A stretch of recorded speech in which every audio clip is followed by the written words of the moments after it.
Uh, uh, I originally made a video saying how we could do it with generators, but there ain't no point doing it with generators. How NASA could do satellites to GPS them around the Earth and on other planets, because the Earth, if you look on YouTube, there's a monuments grid of the Earth.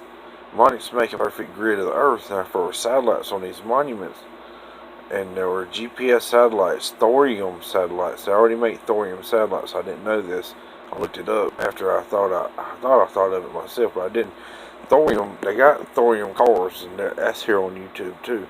And these thorium cores can run up to 100 years on thorium.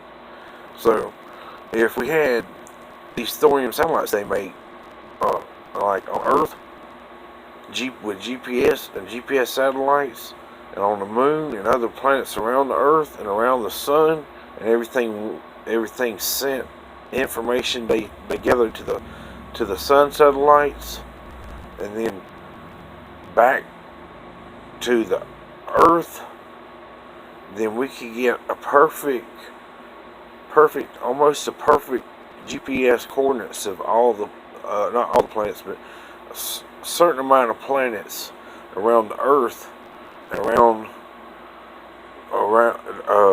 outside of the Earth, just close enough in to where in the future, if after we'd have to do it for about 10 years or so at least for leap year, because leap year is going to change their position. If you notice, we got a leap year after 4 years. We get a leap year, we'll miss a day in the year, so they got to change position somewhere in there.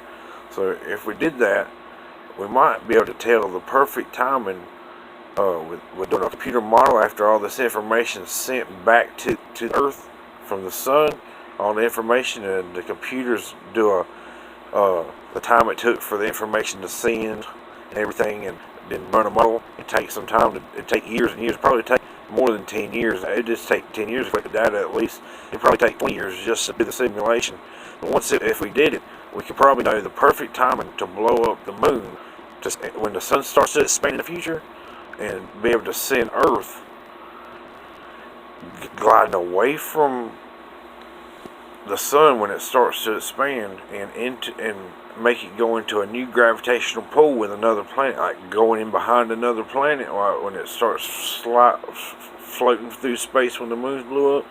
If it goes at the perfect timing, it can go in behind another planet, and that planet would pull it into its gravitational pull, and would be in a new position in space away from the sun when it starts to expand, so the Earth wouldn't burn up.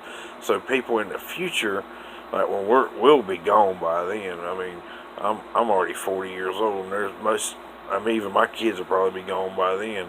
It'll be way off in the future, but way off in the future, they may be able to save Earth this way and farm it from outer space, or even on it. They may have biodomes. And if you ever look up biodomes on here, you see that they got biodomes with big glass bubbles, and like be kind of like Total Recall or something, where they have the big glass bubbles that has air inside of them, and they have plants inside of them where they live inside the biodomes.